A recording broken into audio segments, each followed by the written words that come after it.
रामगढ़ गांव का एक निवासी रामलाल यादव, पेशे से वो एक किसान है। इस बरसात में उनकी सारी फसल नष्ट हो जाने के कारण वे गांव के कई लोगों से कर्ज लिया है। उस दिन दोपहर को गांव के जमींदार का खास आदमी मंगल रामलाल के घर पहुंचा। रामलाल, अरे रामलाल। जी बोलिए मालिक, प्रणाम। अरे तू वो सब छोड़, जमींदार साहब ने मुझे भेजा है। तूने उनसे जो कर्जा लिया था वो उनको अब वापस कब कर रहा है, बता तो। दरअसल इस बरसात में मेरी सारी फसल बर्बाद हो गई है मंगल जी। आप मुझे थोड़ा सा वक्त दे दीजिए, मैं लौटा दूंगा पैसे। सुन रामलाल, इतना समय नहीं है, बहुत दिन हो गए। तू अगले 2 दिनों के अंदर सारा पैसा ब्याज समेत चुका देगा, समझ गया? नहीं तो तेरा बुरा हाल करके इस गांव से निकाल दिया जाएगा, मैं ये बता दे रहा हूं तुझे। ये कहकर मंगल उस घर से चला गया। पर उसके तुरंत बाद घर में आए राघव। ए रामलाले, तूने मेरे इतने पैसे जो उधारी लिया है वो नहीं लौटाने का मन बना लिया क्या रे? नहीं, ऐसा मत कहिए राघव जी, ऐसी बात नहीं है। मैं लौटा दूंगा आपके पैसे, बिल्कुल। वो सब मैं नहीं जानता। अगले हफ्ते के अंदर तू मेरा सारा पैसा मुझे वापस लौटाएगा, समझा? नहीं तो देख लेता हूं तुझे मैं। रामलाल के घर से राघव चले जाने के बाद रामलाल मन ही मन सोचने लगा, हाय रे मेरी किस्मत, अब मैं क्या करूं? इतने सारे पैसे मैं कैसे लौटाऊं? मेरा तो सब कुछ खत्म हो गया। सब लोगों के ताने सुनने से अच्छा कि मैं मर ही जाऊं। गांव के पश्चिम दिशा में एक नदी है। उस दिन सुबह मंगल उस नदी की किनारे से जा रहा था।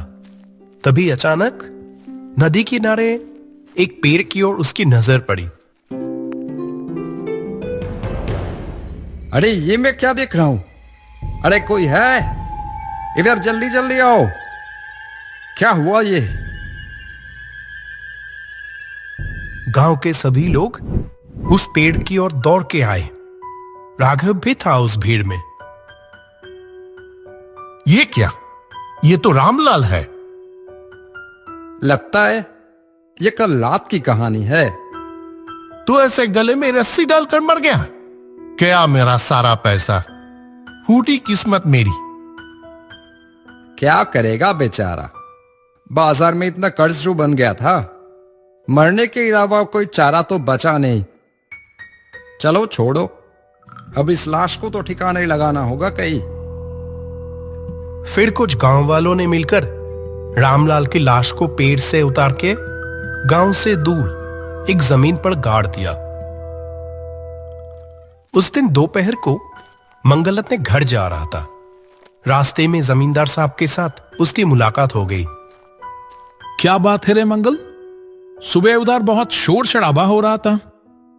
अरे और क्या कहूं जमींदार साहब, वो किसान है ना रामलाल, कल रात को नदी के किनारे उस पेड़ पर लटक कर मर गया। क्या कह रहा है? मेरा सारा पैसा बर्बाद हो गया। मर जाता लेकिन मेरा पैसे लौटा कर तब ना। क्या कहना, अब यही तो किस्मत है। कुछ दिन इसी तरह बीत गई। एक रात मंगल नदी के किनारे के रास्ते से घर लौट रहा था। रात बहुत हो गई है, इस रास्ते से जल्दी जल्दी घर चलते हैं।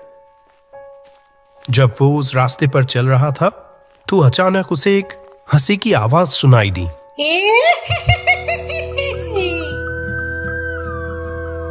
किसे की?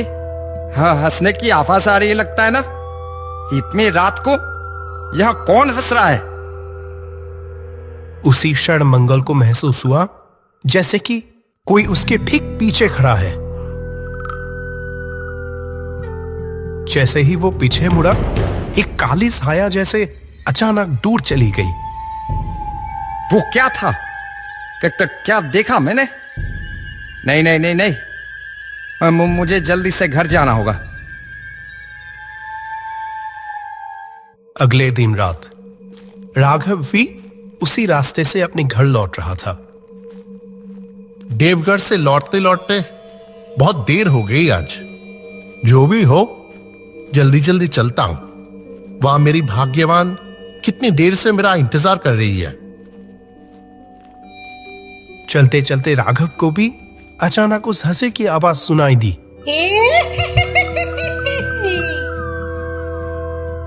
अरे कौन है? कौन हंस रहा है उधर? राघव ने ध्यान से चारों ओर देखा, पर आसपास कोई भी नहीं था। यहां तो कोई भी नहीं है। फिर वो हंसने वाली आवाज कहां से आई? नहीं नहीं, यहां कुछ ठीक नहीं लग रहा है। यह कहकर जल्दी से राघव अपने घर लौट गए। अगली सुबह गांव के चारों ओर एक ही बात चल रही थी। नदी के किनारे उस पेड़ के नीचे से चलने पर सबको एक अजीब सी चीज महसूस हो रही थी। गांव के बीचों बीच जमींदार के साथ और भी बहुत सारे लोग खड़े हैं और उस मामले पर बहुत सारी चर्चाएं हो रही है। अरे यार, क्या बोल रहा है? ऐसा कैसे हो सकता है? अरे सच में, कई लोगों ने तो खुद देखे हैं अपनी आंखों से। अरे हाँ भाई, मैं तो खुद उस रात घर लौट रहा था। अचानक एक हंसी की आवाज आई। कैसा डरावना माहौल।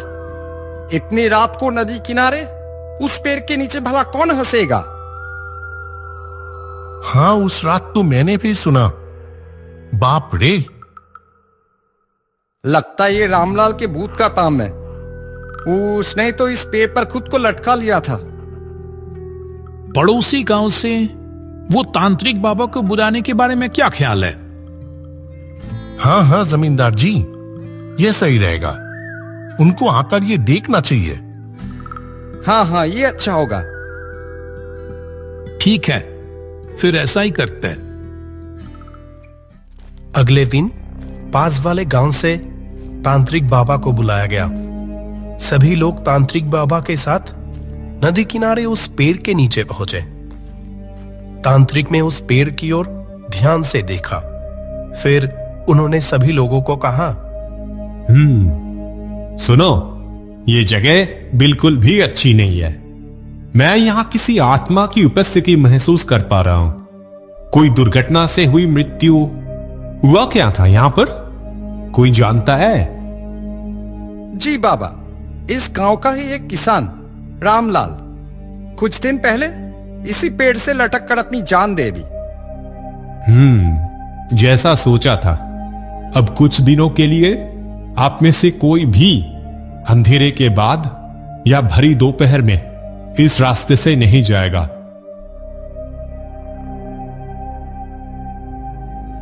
मैं मंत्र पढ़कर इस जूते को पेड़ से बांध दे रहा हूं। कोई भूल कर भी इस जूते को यहां से मत खोलना, नहीं तो अनर्थ हो जाएगा। ठीक है बाबा। फिर कुछ समय तक सब कुछ ठीक चल रहा था। एक दिन अचानक गांव में एक चोर घुस आया। आज इस गांव से बहुत कुछ चुराया हूं। ये दूर के बाजारों में बेच दूंगा, फिर तो बहुत सारे पैसे। वो चोर चोरी का माल अपने थैले में रखकर नदी किनारे से भाग रहा था। तभी अचानक उसकी नजर वहां उस पेड़ पर पड़ी। अरे अरे, उस पेड़ में एक जूता नहीं बंधा हुआ है। चलो चलो, उस जूते को भी रख लेता हूं। छोड़ जाने में क्या फायदा। फिर उस चोर ने पेड़ से जूते को खोल के अपनी थैली में डालकर वहां से चला गया। तभी से गांव में दहशत शुरू हो गई। आज तो कितनी देर तक बैठा रहा, सारी मछलियां फिर भी नहीं बिकी। चलो छोड़ो, घर जाकर भाग्यवान को कहूंगा मछलियां सारे पकाकर खिलाए। बहुत मजा आएगा। गांव का मछुआरा हरी अपनी मछली भरी टोकरी लेकर पड़ोसी गांव के बाजार से लौट रहा था। तभी अचानक ये क्या हुआ? मेरी टोकरी अचानक इतनी हल्की क्यों लगने लगी? इतनी हल्की तो ये हो नहीं सकती। हरी ने टोकरी अपनी सिर से नीचे उतारी तो उसमें एक भी मछली नहीं थी। आश्चर्य होकर जैसे ही ऊपर की ओर देखा तो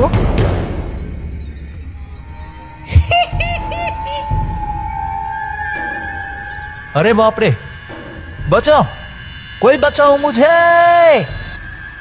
ये कहकर हरी पागलों की तरह वहां से भाग गया। अगले दिन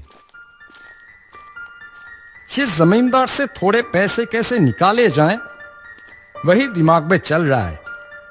पूरा दिन मुझसे काम करवाएगा और फिर मुझे ही सुनाएगा। नहीं नहीं, मैं ये हर दिन बर्दाश्त नहीं कर सकता। ठीक उसी समय जब वो उस पेड़ के पास पहुंचा, अचानक एक ठंडी सी हवा बह गई। ये क्या, अचानक इतनी ठंडी हवा?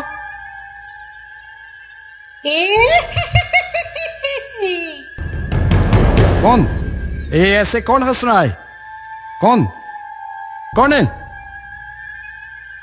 पीछे मुड़कर मंगल ने देखा एक कंकाल गले में रस्सी डालकर लटक रहा है। अरे मर गया!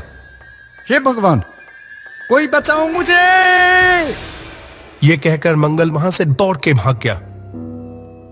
अगले दिन शाम हो चुकी थी। राघव पास वाले गांव से लौट रहा था। रघुपुर से लौटने में इतनी देर हो जाएगी पता ही नहीं चला। चलो जल्दी जल्दी चलते हैं। घर में तो मेरी भाग्यवान मेरा इंतजार कर रहा है कब से। तभी पीछे से किसी ने राघव के कंधे पर हाथ रखा। वो उस बर्फ जैसे ठंडे हाथ की स्पर्श से तुरंत चौंक गया। कौन है? कौन है? कौन है? हाय राम! क्यों, मुझसे पैसे नहीं मांगोगे? आओ, मांगो पैसे मुझसे।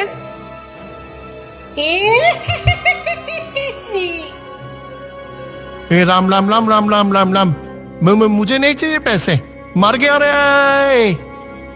राघव ने किसी तरह वहां से भागकर अपनी जान बचाई। अगले दिन गांव के सभी लोग बरगद की पेड़ के नीचे इस मुद्दे पर घोर चर्चा कर रहे थे। इस गांव में जरूर कोई भूत आया है, जरूर कोई भूत आया है। जब देखा मैंने अपनी आंखों के सामने। हाँ बिल्कुल, वरना कोई कैसे मेरी मछली भरी वो टोकरी इस तरीके से साफ कर दिया? अरे बाप रे बाप! हाँ हाँ, कल तो मैंने भी अपनी आंखों से देखा।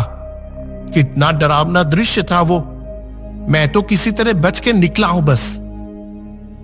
उस तांत्रिक बाबा को ही फिर से बुलाया जाए, अगर वो कुछ समाधान बता पाए।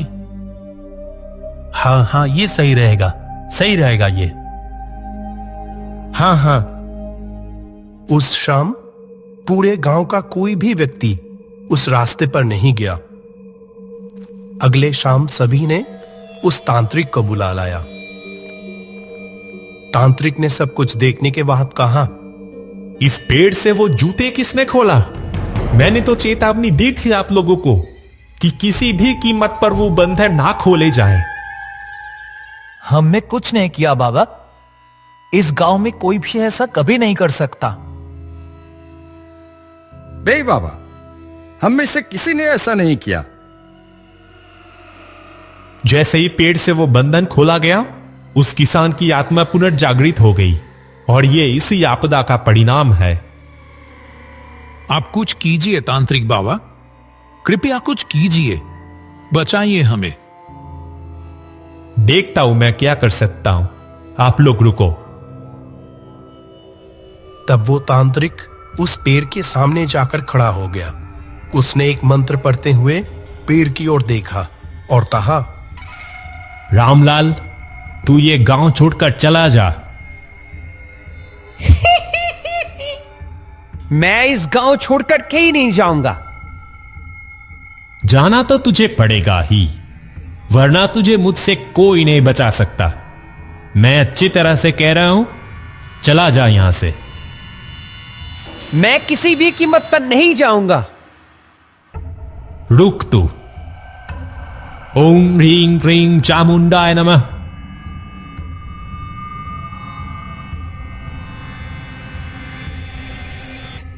इतना कहकर तांत्रिक ने दोबारा मंत्र पढ़ा और फिर उस पेड़ पर एक लाल धागा बांध दिया। अरे जल गया, जल गया। अरे खोल दो इसे। मैं जा रहा हूं, खोल दो। तू जा रहा है, ये हमें कैसे पता लगेगा?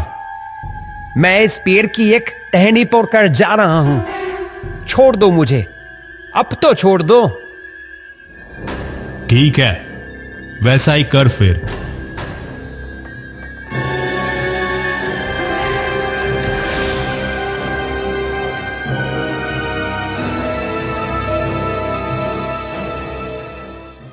ये लीजिए, इस तावीज को गांव के किसी भी पवित्र स्थान पर जमीन पर गाड़ देना। लो, अब और कोई डर नहीं। अभी यह गांव रामलाल की आत्मा से मुक्त हुआ। प्रणाम बाबा, आपका बहुत बहुत शुक्रिया। फिर वो तांत्रिक वहां से चला गया और उसके बाद पूरा रामगढ़ गांव भी सचमुच उस दहशत से मुक्त हो गई।